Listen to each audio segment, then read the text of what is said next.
Hi everybody, it's time for Chapter 8 of Attaboy Sam. Chapter 8. Early in the morning, Sam crept out of his bedroom in his pajamas and closed the door quietly behind him. It was barely light. No one else was awake yet. The kitten was sound asleep on its towel bed in the corner of Sam's room. But Sam had had a bad night. He had had bad dreams. Usually, if he had a bad dream, he could call out, even in the middle of the night, and his mom or dad would come. If his dream was about monsters, they would turn on the lights and show Sam that there was nothing scary in the closet or under the bed. Sometimes they would sing a funny song with him about monsters, and then he could go back to sleep. But last night, Sam had had bad dreams, and he couldn't call for anybody because he didn't want anybody to come to his room when it was so full of secrets. So he woke in the middle of the night and lay there in the dark, smelling the hideous smell and listening to the horrible bubbling, popping noise from his toy box. Sam felt very, very sorry for himself. He had done something crazy, and it hadn't helped. Not really. Finally, when it was beginning to be light, he tiptoed down the hall in his bare feet. He went into his parents' bedroom and stood there silently by their bed, watching them sleep. His dad slept on his back with his mouth open and snored a little. His dad was bald on top, but he had shaggy curly hair around the back and sides of his head, which turned into a beard in front. Sam reached up and stroked his dad's soft, shaggy hair gently, but his dad didn't wake up. Sam crept around to the other side of the big bed, where his mom slept on her side with her mouth closed in a little smile. She snored just a teeny bit too. Sam reached up and stroked his mom's new Terminator haircut. It felt like touching a hairbrush. Catherine Krupnick didn't wake up. Finally, Sam went to the foot of the bed and climbed up over the patchwork quilt that was folded there. He burrowed up the middle of the bed, between the mounds of his parents' bodies, until he found a snuggly spot just big enough there in the middle. He curled up into a ball. "Hi, Sam," said his dad's sleepy voice. "Don't freeze. Get under the covers." So Sam climbed in under the covers to exactly the place he wanted to be. He curled up into a ball again. "Attaboy, Sam," said his mom's groggy voice. This room smelled wonderful. It smelled of Mom and Dad, and clean sheets, and old quilt, and sneakers on the floor, and briefcase on the chair. It smelled of clock radio, and books, and lamp, and curtains, and of a painting of trees that hung on the wall between the windows. Now Sam was able to sleep without dreams. When the alarm buzzed, all three of them woke up and yawned. One giant yawn from Myron Krupnick, one medium-sized yawn from Catherine Krupnick, and one small yawn from Sam Krupnick. "Just like the three bears, right, Sam?" his dad asked as he stretched. Sam giggled. He liked the idea of being baby bear. "What day is today?" asked Sam's mom sleepily. She sat up. "Friday," Sam's dad said. "I have to teach a Shakespeare class at 10 o'clock. He sat up too and yawned again. Sam, still lying in the center of the bed, raised one arm high and moved it rapidly in the air. He made a rattling noise with his mouth. His parents both stared at him. "I'm Shakespeare," he explained. "I'm shaking a spear. An imaginary one." "Oh," said his mom. "Oh," said his dad. They could hear Anastasia coming down the stairs from her third-floor bedroom. In a moment, she appeared in the doorway, still wearing the giant T-shirt that she wore to bed instead of a nightgown. Anastasia had many different T-shirts with things written on them. Some of them were ordinary things, like Red Sox. But this one was not ordinary, and it was one of Sam's favorites, because all the words were easy ones, and Sam could read it by himself. This T-shirt read, "Are we having fun yet?" Sam always answered that question when he saw that T-shirt. "Yes," Sam said in a loud voice and kicked off the covers. "We are having fun."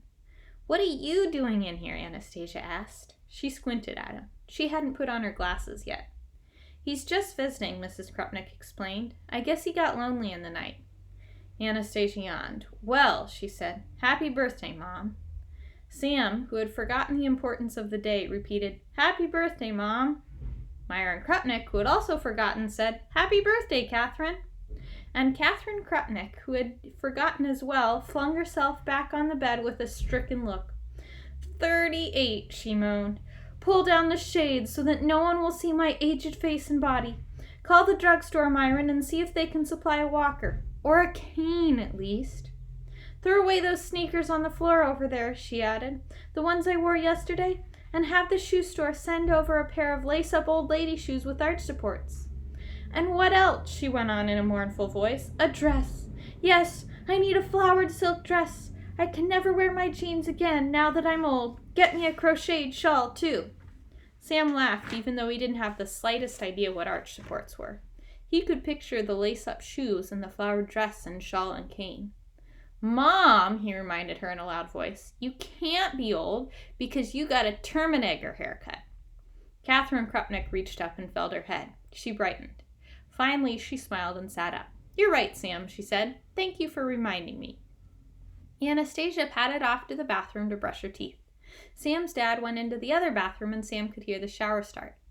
Better start dressing, Sam, his mom told him. It's a school day. Sam sighed. Need some help? She asked. I'd be happy to go to your room with you and help you find your clean clothes. Sam sat there on his parents' bed, his legs dangling off the edge. He thought about how nice it would be if his mom could come to his room. His room would be neat and clean, it would smell good, and his toy box would have nothing in it but toys. She would help him find some nice, clean, sweet-smelling socks, and maybe she would play trucks with him for a few minutes. They would crawl around on the floor side by side, pushing their vehicles and saying "rrr" the way they did when they played trucks together. The only sound in Sam's room would be the "rrr" of their two voices, and there would be no horrible, scary, bubbling sound and... Sam, his mom asked again, do you need some help getting dressed? Sam shook his head slowly. No, he said gloomily, and slid down off the bed. Are we having fun yet? He asked himself as he trudged down the hall to the closed door of his bedroom. No, he answered himself silently. We sure aren't. Anastasia took Sam aside privately before she left for school. The cake's all set, she told him. It's on a high shelf in the pantry, and Mom swore a solemn oath she wouldn't look. And Dad'll be home early, he promised, and he's bringing flowers.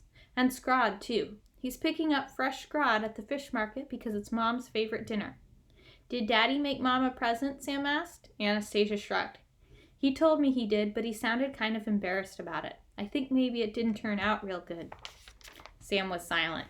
He knew exactly how his dad felt. It was a feeling much, much worse than embarrassed.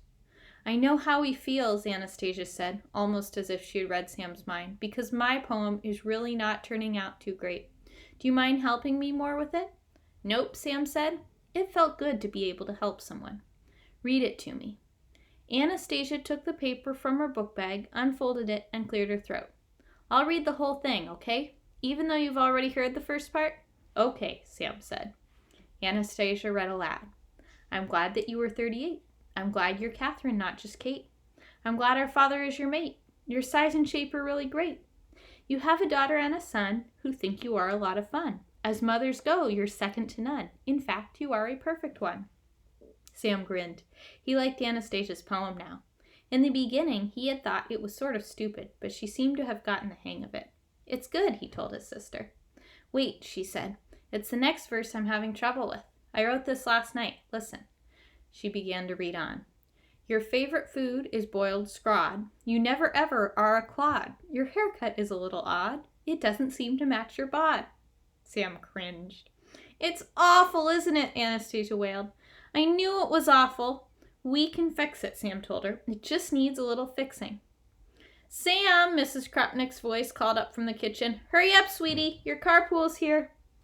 Anastasia looked at her watch. I gotta go too, she said. I'm going to be late for school. I don't know when I'll have time to fix it, Sam, she added in a dejected voice. The birthday party's tonight. Sam, his mother called again. Coming, Sam called back.